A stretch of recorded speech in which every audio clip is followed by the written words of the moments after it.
The Broncos, they have a grade of B. Sore was the lowest on them, which I totally get. Right? You had a C, right?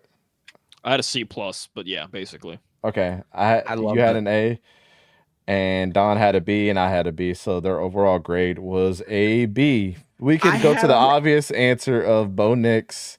We all love this pick for them, but let's get serious here, guys. The only thing, so I'll go ahead and break down why I had a C.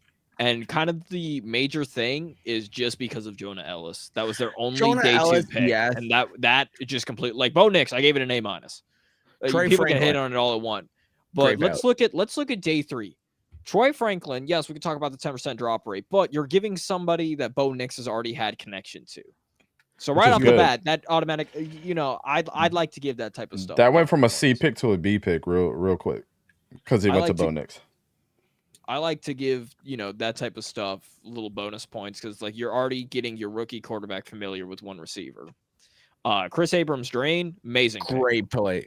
Excellent pick. Loved that. Audric Estime, bro, excellent. No, this draft was amazing.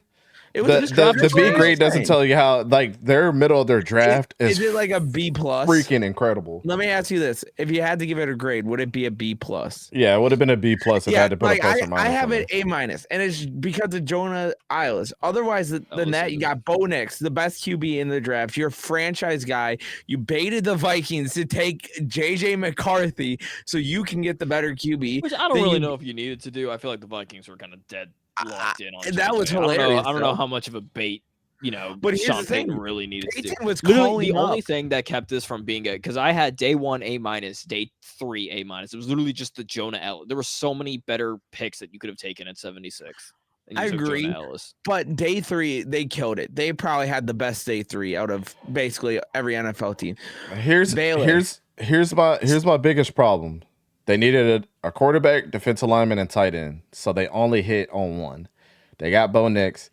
Jonah Ellis, they could have picked Jalen Hunt if they really wanted to, or Javon Solomon there if they really wanted to go edge rusher that bad. They could have picked Adisa Isaac. They could have picked Dwayne Carter if they wanted defensive lineman. Yeah. They could have. There was a lot of stuff they could have picked. They could have. Cedric Gray. They needed a defensive tackle. So technically in the Jonah Ellis or the Joe Ellis spot, they could have picked Dwayne Carter.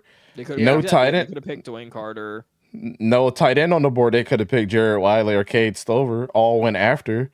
They need wide receiver help and got great players. That was the bonus for me because they got Tim Patrick, who's been injured, Cortland Sutton, who has had his injury history, who they're thinking about trading, obviously. Marvin Mims, who hasn't panned out. Philip Dorsett, who hasn't panned much, and also had a problem with Russell Wilson.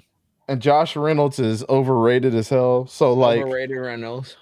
You picked up Devon Vele, who I think is probably the sneaky. Devon Vele was such a great pick. He might be better than Troy Franklin on this team. I'm gonna just be completely honest with y'all boys. I mean, if you didn't watch Devon Vele play, I mean, you were talking about Cam Rising Heisman. You can't say that without Devon Vele's name. You can't. That was the reason why I had him as Heisman, was because he had Vele. Bro, Devon Vele for the past 2 years. I would say this too. Chris Abrams-Drain next to Pat Surtain's gonna be nice. I know they got Riley Moss. You can figure out what you want to do there. Peyton has options at corner, which is gonna be terrifying to see that DB room play. Bro, their day 4, they're just day 3 was, again, I probably would have given them an S if they picked Dwayne Carter at 76 over Jonah Ellis. This would have been an S tier draft for me. Like I said, I hate the Jonah Ellis pick. Jonah Ellis is what's keeping me from going S tier. I had him as an A minus if we were doing normal grade. Day 1, A minus because of Bo Nix. Day 3, A minus because of everybody that they selected. Let me go through their cornerback room because it's low key scary. Oh, Pat Surtain, Levi Wallace, Jaquan McMillan, Riley Moss, and Chris Abrams-Drain, bro. Woo! My God, they're gonna be locking people down, dude. Chris Chris Abrams-Drain was the best damn corner in Missouri. I don't care what nobody says. You can have Ennis Rakestraw all you want to. You can take Ennis all you want. I'm taking Chris Abrams-Drain all day. Same. The boy led the nation in passes defense. I think he had like 13 or something like that. And people want to talk about Ennis was lockdown. Come on, bro. Come on. But that's the Broncos' grade, man. I think the score doesn't give them justice. I know we had an overall grade of B, but these boys was cooking in this draft, especially in the middle of their draft. I think Nick Garula, the guard, they needed guard depth out there to protect, and I think that's what they were doing. I don't know if he's going to make the roster or not, but all the rest of these guys should make the roster. I think that's just depth. I think that's just depth / competition. Yep.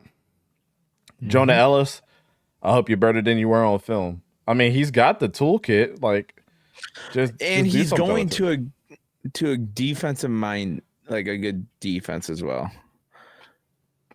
You can't depend on his corners. It should have been like a Dwayne Carter or something.